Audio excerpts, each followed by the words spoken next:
The Seahawks underwent some major changes in the offseason. Some of the big names at key positions are gone, which means the Hawks had to go out and find talented replacements. Quarterback Sam Darnold is the most important cog in the offensive machine.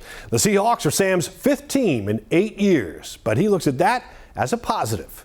I'm so excited for this opportunity and just to continue to, play this great game. I think that's the biggest thing is I get to continue to play football. Yeah, it is on a different team, but I'm so excited for this opportunity in Seattle. Is the culture different here than all your other teams? I mean, I would imagine every organization has its own culture. Yeah. How do you compare this one? Every team is different, and that's kind of the beauty of it, Yeah, would I have loved to be on the same team for 15 years? Sure.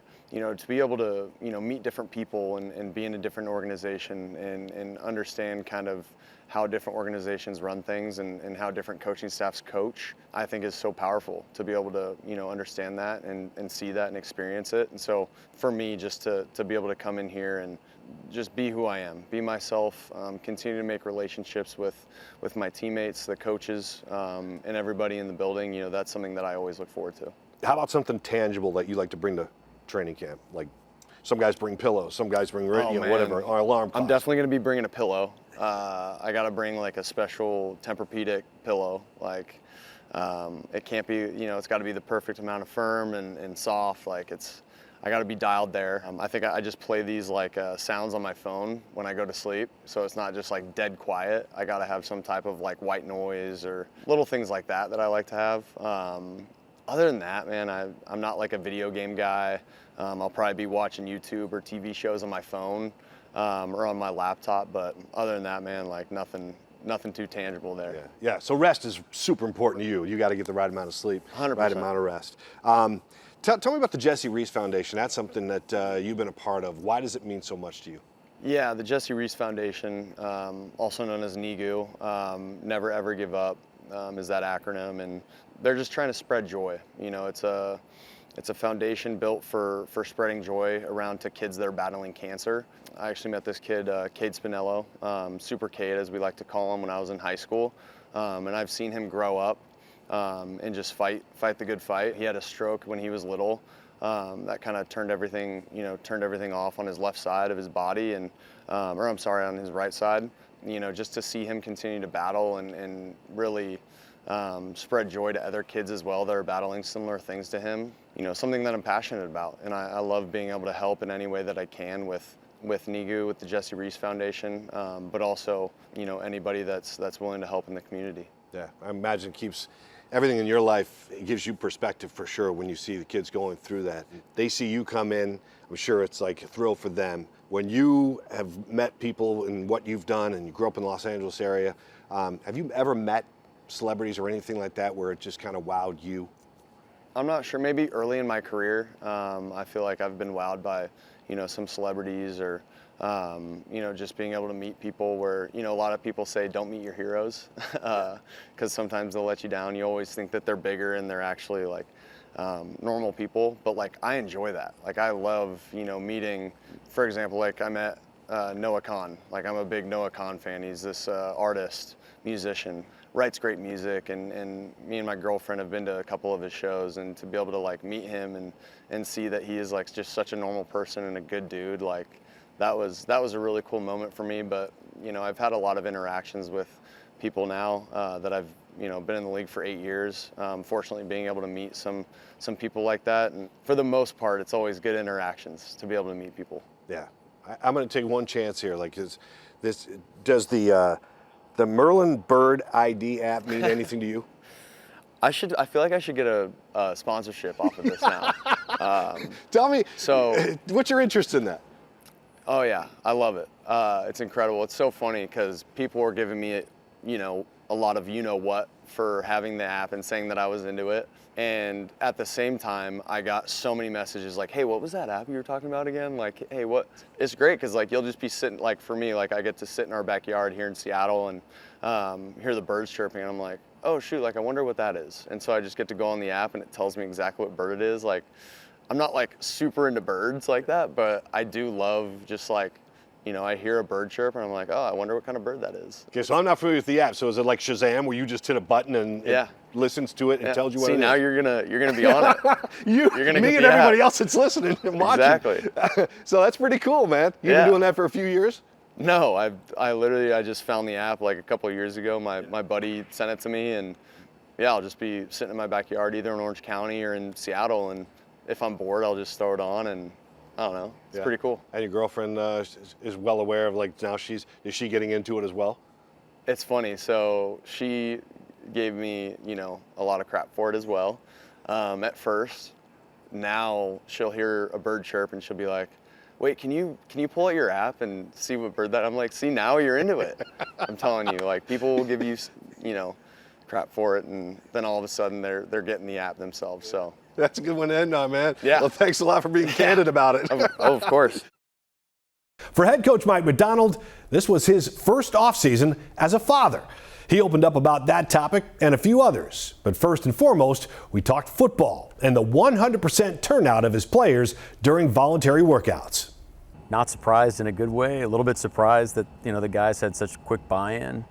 I think going into the whole offseason, sitting down with the rest of our coaches and just kind of mapping out, hey, what do we want to get done, through the offseason program, and really the common denominator was we want to be tough and connected. We can't be the physically tough team yet, with all the different ways you have to practice right now, but mentally tough, working on our spirit and our mentals and those sort of things. But I definitely believe that we're a way more connected group than we were at the beginning of the offseason, which is really exciting.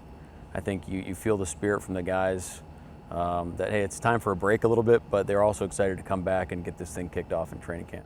I thought it was really interesting that you stopped practice one day because of maybe the intensity. That's the things I read about. And then because you wanted them to concentrate more on the learning side of football rather than the intensity and the competition side of it. Can you explain a little bit of that? Well, yeah, we're not evaluating how physically dominant you are in these types of situations, and we're trying to take care of one another as a football team. So, yeah, you're trying to do speeds, you're trying to do drills full speed because you need that timing element of the game, and the game's played fast, and you want to practice that way, but we need to take care of one another as well. And the guys understand that, but they get a little competitive, so just trying to remind them, why we're doing what we're doing and where we are in this type of the year. I mean, we were practicing at the time at the beginning of June. We're not playing a game until August and September, so just remind the guys of that, and they were great, and then move forward. How about as far as training camp? On the eve of camp, you've got practice scheduled with the Packers.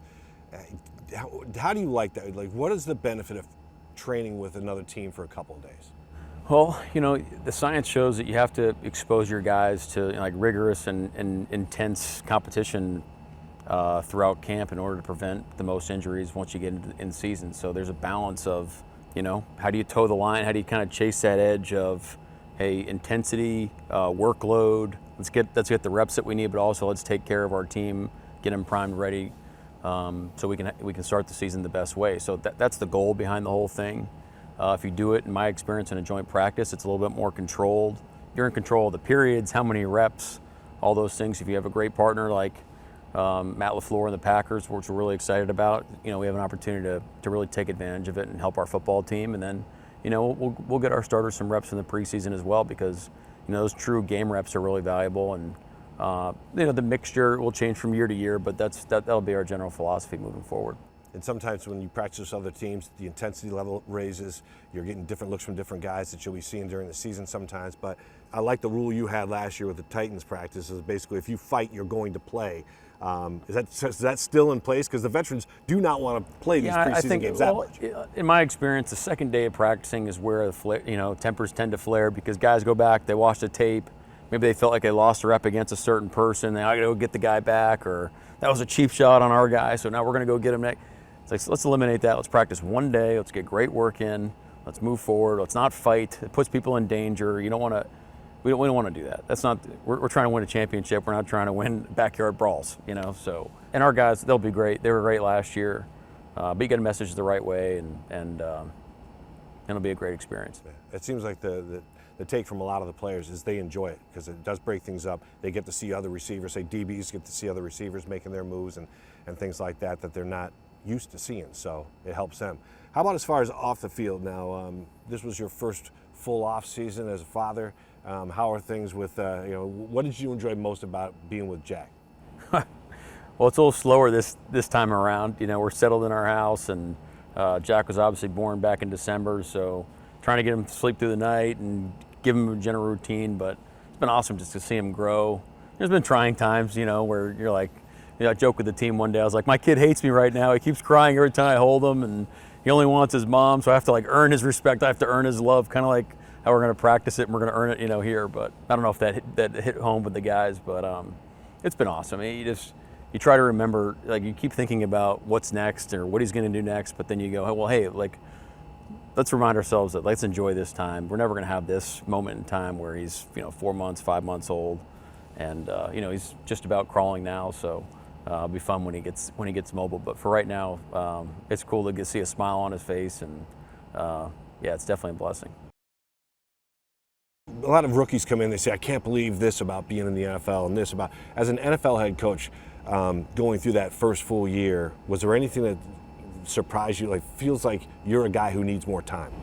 Like, there's never enough hours in the day. Well, it's time consuming, and it's not like it's working away in a corner and you do that for your day is moving and shaking, and there's meetings and there's practice and you're getting pulled in all these different directions. So it is time consuming. So, you know, working this offseason and trying to get a better workflow, be a little bit more efficient. I think our defensive staff is kind of taking it to another level in terms of understanding of what we're trying to create, and, you know, putting a game plan together. That'll shorten, you know, the end of my weeks a little bit, hopefully. So all those things are on the table. And again, it's our second time going through. We've learned a lot. But understanding, hey, you got to get your mind, your body, your spirit right going into training camp, because, you know, we're going from, you know, July all the way into February. So it's a long haul, but it's a great. I mean, you have to enjoy the process. I mean, this is why we do. We're in the fight. You know, we're forging our team right now, and we're really excited about it. A couple of character and personality questions for you. First of all, obviously you're hitting the weights, and I get a lot of crap for asking you this, but I'm still going to ask you anyway. So you obviously enjoy lifting weights. Like, what is it that you enjoy most about working out? Well, it's a routine, and it keeps your mind fresh, which is great. You feel better about yourself. You know, you just feel healthier, which is great. We got a great crew in the morning that we work out, so shout out to our strength guys for organizing it. I've heard the nickname the Sheriff down there, so if guys aren't doing the things right, they're going to get coached up. You know, we're coaching everybody all the time, so hopefully they get a kick out of that. But we have a great time. It's a great way to connect with the rest of the guys on the team. It's all positive, and you feel better, and you're going to coach the team better, and you're a better person for it. Yeah, people think, you know, it's all physical, but really it's more mental, isn't it? Because you want to feel good about yourself and get a good start to your day. And also, like, hey, just tell me what to do. Like, I get to count to 10. If there's something therapeutic about, I'm going to do this many reps for this amount, you know, this time under tension, this many times. Like, there's a discipline to that, and it's simple. You know, it kind of clears your head where you're not thinking about 8,000 different things. I'm sure there's some favorite exercises in there for you, but what is your least favorite to do when you're in the gym? The assault bike is an absolute killer. So, you know, we finish every workout with an assault bike, 30 calories, as hard as you can go. I'm not as good as everybody else, so it's a little frustrating. So I'm trying to step my game up in that area. Okay, so that's it. How about as far as the food goes, is there something you wish you could eat more of? Pizza. Me too, man. I know. Well, I'm looking for I'm looking for better pizza. Pizza recommendations needs to come our way, because you know, we're on the east side. There's a couple good spots out there, but can't get enough good pizza. Yeah. Do you get a cheat day once a week? Is that when you have your pizza? Most days are cheat days for me, unfortunately. How about there's, you know, when I got to ask you this, because when I Google your name and I say Mike McDonald, Seahawks head coach, hobbies, it says only does football all the time. While his primary focus is football, he also enjoys activities like talking football with other coaches and studying the game in detail. I mean, tell me there's some other hobbies out there for Mike McDonald. Unfortunately, that sounds about right. There's really nothing better than just kind of like sitting in a room, shooting ideas across. What do we do this? What if we did that? How could we get this done? Yeah, you really enjoy that part. Yeah, of course. Or, you know, like, let's do a study. Let's figure out, I don't know, what's the best way to 5-man pressure on early downs, or maybe there's a way to 6-man pressure. Like, those things, obviously, those are a lot of fun to do. But playing golf is great. Going for hikes with the family is awesome. Hanging out with my dog, going to Merrimore Dog Park. I mean, that's really where it doesn't get any better than that type of stuff. Everyday living, man. That's right. All right, 2 more questions for you. Is there a movie that you watch over and over, like a movie you've watched multiple times in your life, where go-to series? I don't know, if I feel like if I answered Gladiator, I'd be like, you know, with this intense guy all the time. But like, really, Gladiator is my favorite movie. I could watch that all over and over. The mid-'90s Jim Carrey movies are my go-to. Like, I'm quoting those all the time. Probably ad nauseum, probably a little annoying to everybody else, but I think they've gotten used to it by now. Yeah, it's the age bracket. Some of these guys, they won't get Yeah, what you're talking about. the players have no idea, but I'm relentless. I'll just stick to it. There's no way. There's no movies that get made like that anymore, and so they're gems. They're going to stand the test of time. Okay. One last question for you. I haven't asked you this before, but I've asked the players, and they seem to. Sometimes it triggers something, and sometimes it doesn't. But when you look back at your childhood, was there a Christmas gift or a toy or something you got, one of your best Christmas presents? Just like, oh man, I remember that. Okay, like it sounds like a homer, but this is the one that comes to mind. My grandma gave my parents like $50, and they bought me the 1989 Upper Deck Ken Griffey Jr. rookie card. And so I had that. Let's see, I must have been, I don't know, second, third grade, and so I had it, and it was in a case. It was mint condition, and then you'd go once a month. You'd go to Beckett in the library, and you'd check the value of the card. Like it got up to like $80 one time, and I thought I was like the richest man in the world, So my mom has since gotten rid of all my baseball cards. Thanks, Mom. But that was my prized possession for basically my whole childhood. And you don't have it anymore. I don't know where it is. Still. Some guys out there with just I don't know how much it's worth now. I mean, I think the value's gone down, but some guys out there with a mint condition rookie card in a nice case, so congrats to that guy. McDonald is known for his defensive mind, and going into his second season, he wanted to shake up the roster. But one of the constants on that side of the ball is Pro Bowl cornerback Devin Witherspoon, who says the whole defensive unit needs to up its game when it comes to forcing turnovers. It's just something that we need to do. Like, we have to go. The most important thing on the field is the football. So it's like we just got to go out there and get it more, just give our offense more chances to score. So I think that's really what it was. Well, part of your game is trash talking. I know you take a lot of pride in getting inside the heads of some receivers. Your former defensive coordinator, Illinois, Aaron Henry, said if he would grade you on trash talking, you get an A+. When you already know. You already know. So, where does that come from? It's just always been me. And it's also just a little competitive thing, We play a sport that involves heavy competition. So I'm a sellout and then talk trash, but then also it's I expect the same thing from the offense. Like when a receiver make a big play on you, they talk trash too. So that's why I say it's just a little competition thing out there. But for receiving a DB, it's really personal between us. Yeah. You ever find a time where you're kind of living rent free in a guy's head where you've kind of gotten to you don't have to mention who they are, but I mean, can you tell in a game? Yeah, you kind of tell when you get into them a little bit. So it's just all how far the game is going along, and then as we get more into the game, how they start to react to what you do. So you could tell.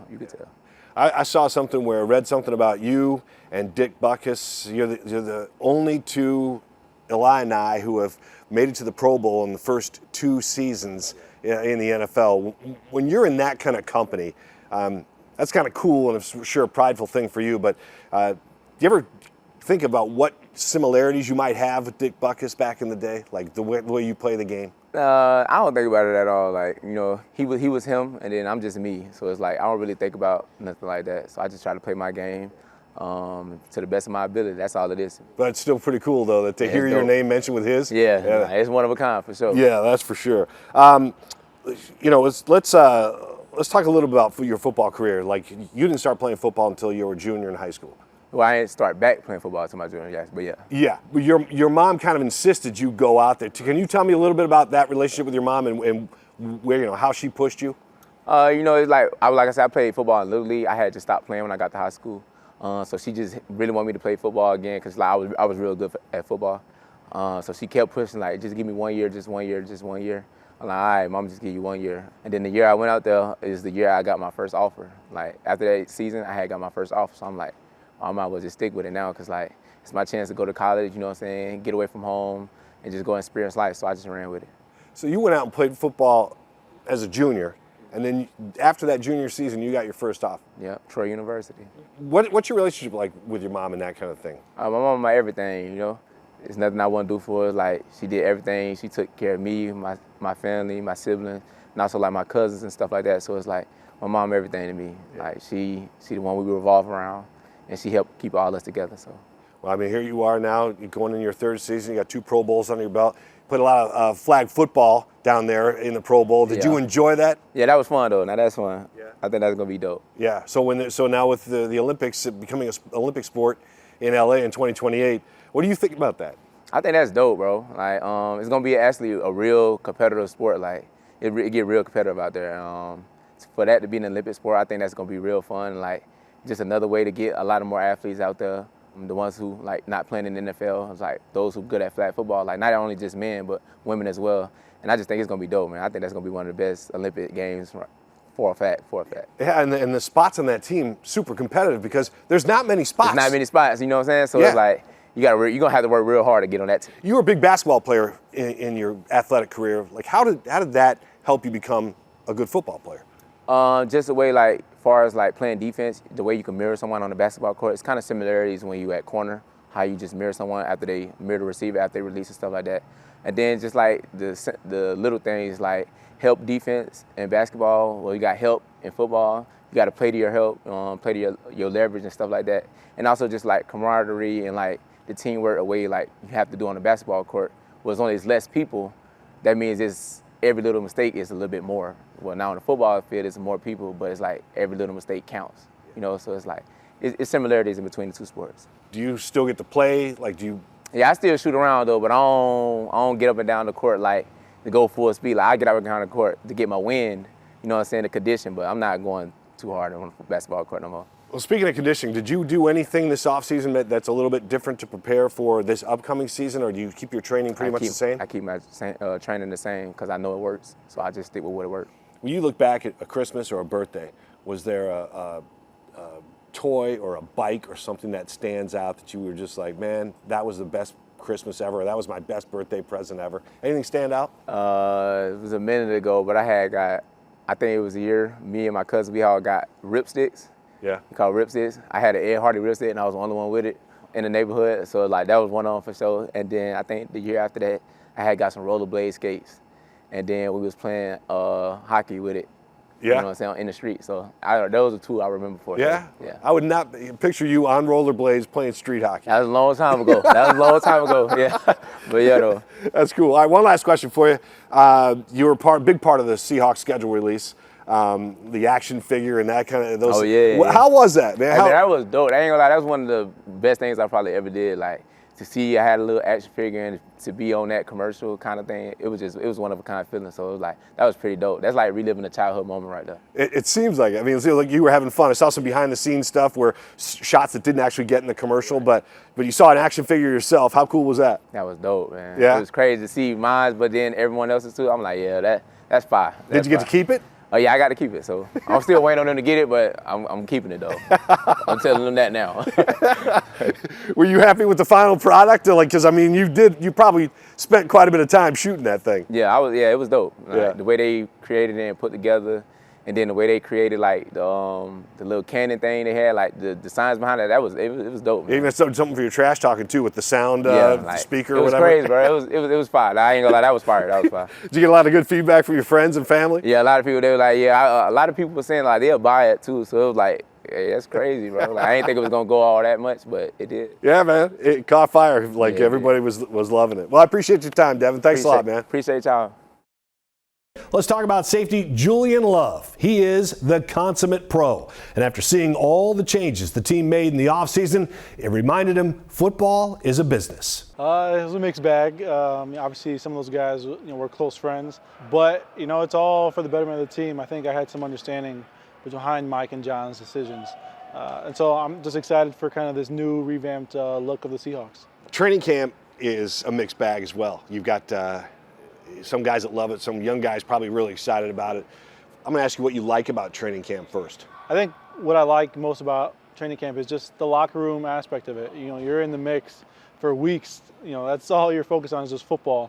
And it's a time where you can just lock into your craft. Whatever you feel like you need to improve on from the previous season, like it's intentional time that you're in the building, you're with the coaches, you're with your teammates, and you're just getting after it. Obviously, it's time away from the family and all that stuff, but I think it's a great ramp up into a season. And so I always like training camp. It's kind of my time to get back into football. I get a feeling that there's no dislikes for you when it comes to camp. Dislikes? No, there's some dislikes. Give me one. I mean, because it's day after day, long days, meetings, practice. You know, we play a physical game. Just keeping the body healthy, just making sure you can get through a camp healthy and fresh, relatively going into a season. And so it's a lot of, you know, as I'm on the field, kind of getting after it. When I'm off the field, I'm trying to recover pretty much every minute I'm off the field. And so you have to be intentional about that stuff. And so you go into training camp preparing to stay fresh as you're competing on the field. How about as far as items that you bring to camp? I would imagine that there are a couple of personal things or physical things, whatever you need. Give me one or two things you need when you go to training camp. When I go to training camp, the first thing I need is an alarm clock. I have a very loud alarm clock that has a connector piece that shakes under your pillow because I'm a heavy sleeper. And the number one thing is waking up on time and being there early. And so I learned that maybe my second year in the league, that I'm a heavy sleeper. I need to get to places on time. And so an alarm clock's a must. A video game or something, you know, if I don't have a good show going on, a video game helps. Just when you have some time to not think about football, if it's for an hour at night, just do that. So if it's on the game with some guys, if I'm watching a show or something, and so some media of some sort, and then just a lot of hydration, a lot of electrolytes, a lot of water. Yeah. Was it a hard lesson though when you learned early on? Like, did you wake up late for something at maybe the Giants you were with? Oh yeah. Yeah. Yeah. Those are tough lessons early on. You know, I was out there on my own trying to figure it out. The phone alarm wasn't cutting it, and so I made the call, and it's been helpful 6, 7 years later. How about joint practices? Mike McDonald seems to be a fan of it. What are the advantages of practicing with another team? Yeah, the advantages are that you're getting, you know, it's obviously not a game, but you're getting quality reps against, another team. When you play against your guys for so long, you sort of eventually, just by habit, cater to who you're going against. Like if Jax is running a route, I know how Jax runs routes. And when you go into another team that you're not really scouting, it's not really a normal week of game planning, you're just kind of reacting to what's happening in front of you. So it's very raw, it's very real of competition. And it gets a little chippy, but it gets chirpy. And yeah, it's super competitive, which I love. Those are the advantages. I think some disadvantages, could be just making sure it's done right, making sure everybody's safe and healthy. Because when you have two teams who've been getting after it for weeks, putting their pride on the line against each other for multiple days, that's when they can, you got to be careful with that stuff. Yeah, you bring up chippiness, and I know that all the highlights we see that come down the feed, it's like teams like to push and shove. There's always some kind of training camp scuffle. But is it true that Mike told you guys last year when you were with the Titans that anybody who fights is playing in the game? He did say that, yeah. And so that immediately all the vets are like, no fights. But it takes, Mike had a really good plan last year for the joint stuff. It was effective because, we weren't doing anything dumb, but we were getting some good work in, and it was really good work. And so that's what you had to do. I've been places where it hasn't been that way, but Mike has a really good plan for the joint stuff. How about this rookie class? Seems to be getting a lot of attention early on. Take me back to your rookie season. Did you have any initiations? Did you have to sing a song? Was there anything that sticks in your head? Yeah, I had to sing, tell jokes, just at the beck and call, I feel like, of the vets. I think the song I sang in front of the team was Can't Believe It by T-Pain. And yeah, I think I did well. I think I was a pretty good rookie. I don't know, I came into it as a fourth round pick, just trying to be humble, trying to be ready, and just trying to be available for my vets, the coaches, and I try to, I was anxiously staying ready for everything that was going to unfold. And so, yeah, rookie year was a lot, but I know this rookie class will have some fun with them this camp. Yeah, well, the rookie dinner always seems to be a thing, but some teams get away from it. Did you ever have to pony up when you were a rookie? Yes. Yeah. I had to pony up. I had some very big vets my rookie year, unfortunately, and so, yeah, that was I can't say everything that I had to fork up some money for, but it was a lot. Yeah. As a rookie who never has had money, and it was a lot for sure. But they were all good sports about it. And I'd try to not be as crazy, but I'd try to be a good vet for our guys. How about as far as go way back? What was the first job you got paid for? First job I got paid for? If it wasn't like raking leaves or plowing or shoveling snow, like that type of stuff, it was probably I ran the scoreboard in high school for like the winter like girls sports or like the freshman JV varsity like girls basketball. I ran the scoreboard. That was like my first, I think, like truly paid job. All right. Well, that seems kind of easy. But what yeah. about, what was your worst job? What was one you worst hated job? doing? Was there a chore at home? Your parents? Oh, chore at home? I was never a big dishes guy. So now I make sure we invested in a good dishwasher. Yeah. Those type of stuff. I mean, our parents were always great, and so we just had a routine, and so we did that stuff. But I would say I had some like kind of one-off stuff that was just very labor-intensive. Just as a kid, just trying to get some spare change, but nothing too crazy. I was always in sports, so my parents gave me some leeway in terms of having to work a lot. Okay, when you made that money as a kid, did that money burn a hole in your pocket, or were you a saver? Oh no, it burned a hole immediately. Yeah, I mean, growing up, it was always it was another phase of like Jordans and like shoes, and so when I had my own money, I felt like it always went to like shoes. Nowadays, not so much, but when you're a teen, you gotta look fresh, and so yeah, back then that's what it was. Okay, so it was clothes and apparel for you. It wasn't like you're running the store for candy or toys or anything like that. If I had a spare dollar, maybe, but no, it was always like a decent purchase. So it was always like shoes. All right, the last question for you is we stay on the kid topic. Yeah. I know you have a lot of pride in your free football camp that you do back in Illinois. Yeah. What's it like for you when you go out there and you see the kids and their eyes light up that they're at this camp? Yeah, it's special. I think back to my parents were very fortunate to, I was in Chicago, so I was going to some of the Bears players camps when I was a kid and loving it. And at the time, I never knew the logistics of it. So my parents, some of those had to pay for, traveled, a good amount too. And I don't know, they did a lot, I feel like, to get me to those spots where I was like in awe of these guys. And so now we are doing our fifth annual camp, which is crazy. 450 kids signed up. I do it all for free. I think I want it to be accessible, available to my community. I do it at my high school. I have my former coaches, former teammates, guys around the league coming out to help with it. And I obviously have some sponsors to help out with it, but I just try to put money into it. I try to do it as nice as I can just because I'm not going to be in this league forever. And so I want to have an impact while I'm in it. And being available and ready for these kids at my camp is, I think, just the most special, intimate thing I could be doing for my community. Yeah, you're always great in the community, and I'm sure people appreciate it, especially going back home and doing it. So we appreciate your time, man. Thanks a lot. Yeah, thank you. Appreciate you. The Big Cat had a very busy offseason, starting it all off with his wedding. It was really exciting. Me and my wife have been together off and on for about 10 years now, since college, and I definitely, it was a long time coming, and it was a beautiful moment. We kept the wedding like super small and intimate.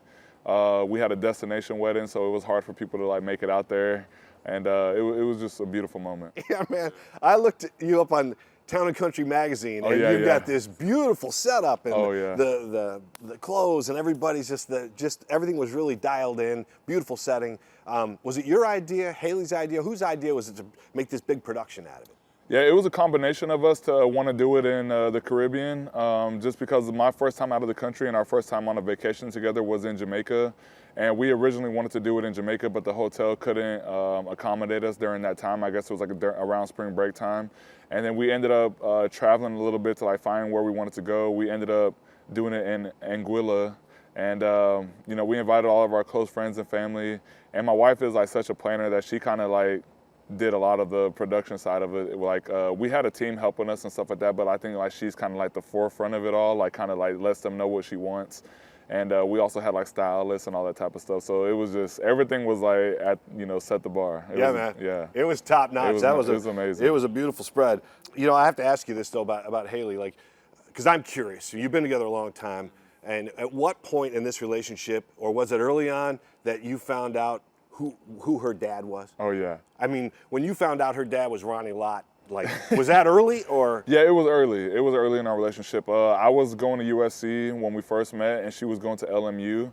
We met my freshman year in college at like a frat party, but then I didn't see her again for like until my junior year because she was at a different school. And then I finally seen her again. We ended up talking, and like she at that point, that's when I like found out who her dad was, and was just like, whoa, like Ronnie Lott, you know what I mean? Like I'm going to USC. He's obviously a SC legend, but like also one of the highest, you know, Hall of Famers in the world. And you know, me and him have a tight relationship. Actually, like there was times where, you know, like I said, we were off and on. There was times when we were broken up. Like Ronnie was like still reaching out to me.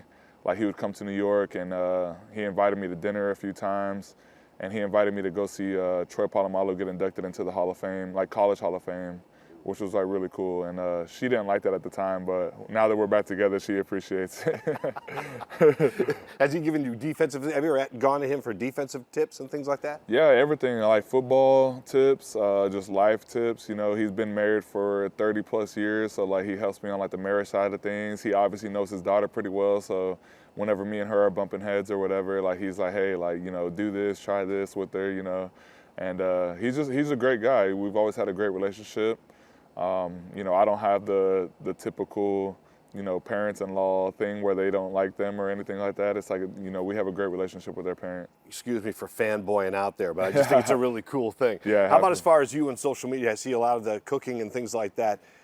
You enjoy the social, you enjoy the cooking and things like when you put it out there? Yeah, for sure. I think I wasn't doing it as much at one point, but I was always into a lot of things outside of football. You know, I didn't start playing football until I got to high school, so I was able to find out like other interests that I had outside of football at a young age. Like fishing is one of them, cooking is one of them. I love to like collect like cards and things like that. And I have like a social media team now, and they've been on me about like sharing this like off the field endeavors that I have, and since then it's like people have been loving seeing it. I've been like posting all of my like collecting videos and like cooking and all that stuff. Yeah, it's been awesome. I've been able to like meet like Wizards of the Coast who created like a lot of these cards I collect. You know, trying to get on Food Network or something like that. I feel like it's coming, man. Yeah. How about what is it about fishing that you like? I grew up fishing with my dad, so it kind of is like that nostalgic thing that like brings me back. It's that connection I have with my dad, but then also it's just like super peaceful. It turned from rod and reel fishing with my dad into spear fishing. I picked up spear fishing around COVID, so I learned how to free dive and all that type of stuff, and I think that's like the athletic part that comes into the spear fishing, where like I like to like challenge my body. Figure out how much longer I could hold my breath, how much deeper I could dive, how much better I can get at equalizing, like all this type of stuff. You also got to be like super conscious of like all of your gear and your gun and like the action in the water, all that type of stuff. So it's super dialed in, but at the same time, it's like kind of meditative to me in a way, because you can't really think about like stresses of work or bills or anything like that when you're underwater, you know, fighting fish. So, yeah. When you free dive, how deep can you go? And how long can you hold your breath? My longest breath hold is 4 minutes and 15 seconds, and then my longest dive is 80 feet. Yeah. Man. Yeah. But over when I'm 4 minutes holding your breath. Yeah, over 4 minutes. Yeah. But that's like in a pool just practicing. So I'll be with an instructor, and I'll just, you know, get to like a really meditative state. My instructor like tries to tell me like, imagine you don't have an outline of your body and it's like connected with the water almost, and like you just get like super relaxed feeling. But when I'm diving like for fish and stuff like that, I'm only doing about 2 minutes. So I wouldn't want to max out when I'm like diving for fish. You know, I only do like half of that, and then you have to double your surface time. So if I'm underwater for 2 minutes, then I should be breathing at the surface for at least 4 minutes. So it's something you had to research, study, Yeah, it's a make lot. sure you know what you're doing, because you're putting yourself in some kind of danger, your body. are, yeah. How about I don't know anything about the spearfishing, so you're going under there with and you're spearfishing underwater, and like what's the biggest one you've got? Yeah, so I pretty much have like goggles and snorkel, like just the same way you would if you're like snorkeling. But then I have a full wetsuit on that covers like from my ankles all the way to my wrists, like covers my head and everything. And then I have a weight belt, because the wetsuit kind of makes you a little bit buoyant, like makes you float a little bit. So the weight belt helps keep you down when you go down. And then I have like really long fins, like free diving fins. And then I have like gloves. I have a dive watch. The watch kind of helps you like measure how like deep you're diving and like how long you're staying at the surface and stuff like that. So it'll beep to remind you like when you're good enough, when you've breathed up enough to like dive again. And then my biggest fish I've caught so far is a tuna, a bluefin tuna in San Diego, and it was like 110 pounds. Spearfishing. Yeah, spearfishing. It's crazy to see them underwater, man, because I know we're like hunting for these fish, obviously, so you want to see them. But then like when I'm diving down, I'm at like 60 feet, and it's just like you're diving in like 1,000 feet of water. So it's like, it feels like you're in outer space almost. It's like just blue forever, you know what I mean? And then out of nowhere, these like curious tuna, because like we see where they are, so we like go right above them, dive down, and then out of nowhere like you'll see like a wall of tuna just like circling you, and like they're massive fish and like they don't have predators, so they're like not scared of you, you know.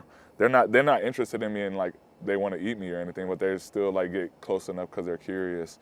But like at first I'm like, before I even take a shot, I'm like, whoa, like these are some massive creatures I'm underwater with, you know. Any close calls? Any other?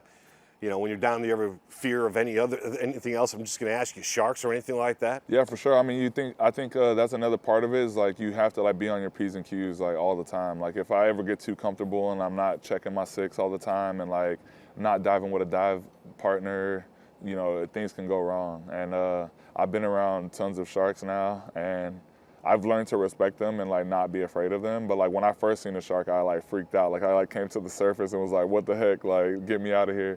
But during that time, my boys were like, hey, like just pay attention to the shark and like just understand it a little bit. And I realized they like are not really much of a threat. But I have like had a few aggressive sharks down in Florida. We were diving in the Keys, and there's like a bunch of bull sharks. And like, you know that movie like Sharknado? Sure. It seems like such a funny movie, but I'm like, the Sharknado thing is a real thing. I noticed, like, and it's like I shot a fish, and like when I shot it, its first reaction was to dive straight down, and as it's diving down, I see like a shark like kind of close to it, so I try to pull it in quickly to like get it away from that shark. Shark jetted towards it, and as soon as it bit the fish, it was like 10 fish from out of nowhere. It circled it and just started like spinning around it. And at that point, I just let go of the gun and everything. And I'm just like, holy crap, you know? So yeah, I just went straight up. up. I got out of there. Yeah. But there's been some close calls with bull sharks, but for the most part, they don't really cause too much of a threat. I had no idea we were going to go down this whole free diving, spear fishing. But I will ask you one last question about: is there any teammates? Have you gone with any other NFL players? Like, are there any of your friends involved in this? Yeah, there's a bunch of friends that have wanted to experiment with it, and I think Florida's like the perfect place for it, where I live in Fort Lauderdale, because you can do like some shallow water, like 5 to 10 feet water diving, and like get lobster and like small snapper and stuff like that. And I think that's the best way to start, because you don't want to go in super deep water and like put a gun in your hands right away. You want to get comfortable like being in the water, going up and down, being in shallow water first. How long have you been doing this? I've been doing it since COVID, so not too long. So not that few long. Years, yeah. You just took to it. Yeah. Like to fish to Fell water, in love man. with it. Yes, sir. Well, listen, I appreciate your time, Leonard. Yes, this has sir. been awesome, man. Thanks a lot. Thank you. Gray Zable has one huge interest: farming. The Seahawks drafted him in the first round with high expectations. We talked to the big offensive lineman about everything he's been learning as he enters his first season in the NFL. Yeah, it's been such a surreal experience to start. Fulfill a lifelong dream of being in the NFL and then getting to play for the Seahawks as well. So just taking every day in stride and doing the best I can. When you're farming, is there a particular job you did that you didn't like? Yep. Picking rocks. I wouldn't wish that upon my worst enemy. The stuff I farm has a lot of rocks, so I'm gonna have to do that quite often. But I would say that's a job. If we'd ever get in trouble growing up or got in a fight with the brothers or something, we'd be sent out to pick some rocks, and we'd learn our lesson pretty quick. How long would that last? Hours? As mad as my parents were, let's say that. So it could last an hour, it could last 5 hours. It just all depends on what we did. You've got your own farm now. Was that a goal of yours to eventually get your own farm? For sure. I mean, it's kind of one of those passions of mine is farming, and at this day and age it's tough for a young farmer to kind of get his foot in the door. And so this past year I was given the opportunity to start farming. I kind of ran with it. I was still in college, so I'm pretty grateful that my parents were able to help me out quite a bit, not being at the farm 24/7. So But it's an exciting opportunity, and hopefully keep moving forward. I kind of like to ask the players, even though you're so darn young, take me back to a Christmas or a birthday that maybe you got a great toy or a great bike or some memorable gift that you said, man, this is like the best Christmas ever. This is the best toy I ever got. Is there something like that in your background? Yeah, I would probably say when I think I was 11 or 12, my parents got me a Stealth Speed bat for my birthday.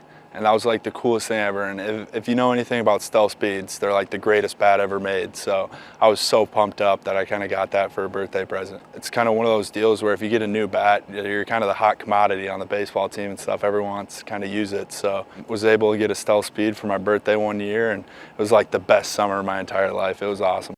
Zable was a talented baseball player in high school, and his coaches were sure he would have been drafted in the majors had it not been for COVID. Jackson Smith-Njigba is another guy who excelled in multiple sports. As he goes into his third NFL season, he's ready to embrace his role as a leader.